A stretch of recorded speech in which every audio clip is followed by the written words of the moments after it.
welcome you back on Inside Welcome back. the 12. Mike Leslie, Taylor So- Card. We'll take a break for a moment from revealing the schedule to talk to a man that was heavily involved in building the schedule. Big 12 Chief Football and Competition Officer Scott Draper joining us now. Scott, we appreciate the time. This schedule-making process, I'm sure, was rather intense for you and for many. What was this process like, building this beast over the course of the last several months? Really, it's a years-long process, I know, in some regards. What is this process like for you to put this schedule together?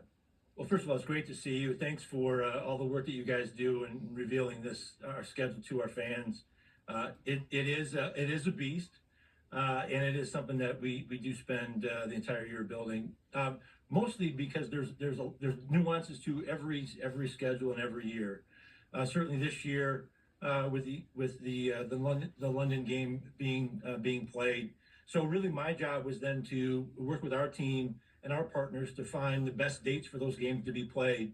Nuance this year that's different than the last couple. There was only one bye in the season, so we had 13 weeks to play 12 games. So that added a different complexity to the process. And then we had some mid-season non-conference games. So again, it's always a challenge. It's always difficult to do, but something that we take great pride in. It is the most important responsibility that I have in the job that I have, and certainly look at all the nuances of college football as it's being played from the previous season, certainly with the transfer portal and the roster movement, trying to anticipate who's going to be good, who is making significant changes in their program, and how to balance that competitively throughout the schedule. Is much different than it was 4 or 5 years ago. So obviously looking forward to the 2026 season, starting with our game in Dublin with TCU. Scott, you mentioned some of those marquee non-conference matchups, obviously led by BYU hosting Notre Dame, but also games like a Baylor and an Auburn, some of these other TCU and North Carolina, Oregon and Oklahoma State. How important is it for the health of the league, not just to schedule these games, but to win and play at a high level in these games? Well, I think you're seeing it in the conversations around the postseason in the college football playoff. I think valuing complete schedules that against really good opponents, you're seeing that play out in how the teams are selected. And I suspect going forward, the emphasis on that will be even greater. So there is a tangible value to those teams that are fortunate enough to be in the college football playoff mix. But as a league, playing teams in the non-conference against other leagues helps us grow our league, certainly gives us opportunity for our fans to experience a different environment if we're on the road or having one of those teams come into our buildings. Lots of nuances to it. Every schedule season presents a different type of challenge, and certainly the non-conference games this year, having candidly a non-conference game in week 7 is something new for us. But we're excited to have that game, and certainly excited for Notre Dame to visit BYU. You mentioned a moment ago the week 3 game in London, an additional international game this year. Why was that important for you guys to add, and what does that signal about your desires for more perhaps in the future? Well, Commissioner Yormark has been very open and honest about our desire to expand our conference globally and internationally. Certainly, we had a taste of that last year with the game in Dublin with Iowa State and Kansas State. Certainly this year, TCU playing in that same building against North Carolina. We'll start the season in a place that is fantastic. The fans are going to love it. The game will be a terrific game. And then, of course, the game we're a conference game in London at Wembley Stadium. I had a chance to go to London and visit Wembley during the season last year in October.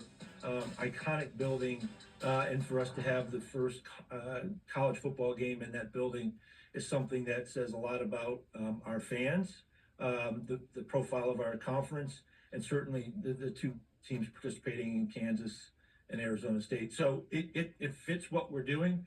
Expect us to continue to push the envelope there in the future.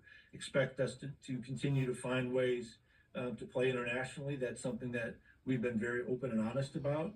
And certainly for us, finding the right venues in the right iconic buildings is something that we look forward to. And then lastly, it does work hand in hand with our partnership with the NFL.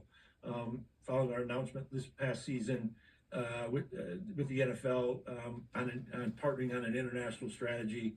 Certainly, they have a strong presence internationally, and we intend to work alongside them to continue to grow our international footprint as well.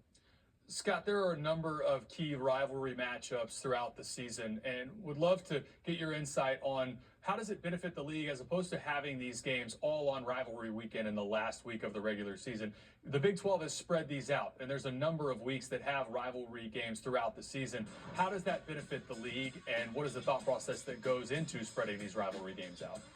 Yeah, I think that's a good question, and thank you for the question. I think what our strategy around rivalry games is really this: there are some games that have been played forever, and other than really Arizona State, have occurred in multiple parts of the season, right? So the tradition of playing Thanksgiving weekend all rivalry games is not something that a lot of the games that we call rivalries has occurred over a period of years.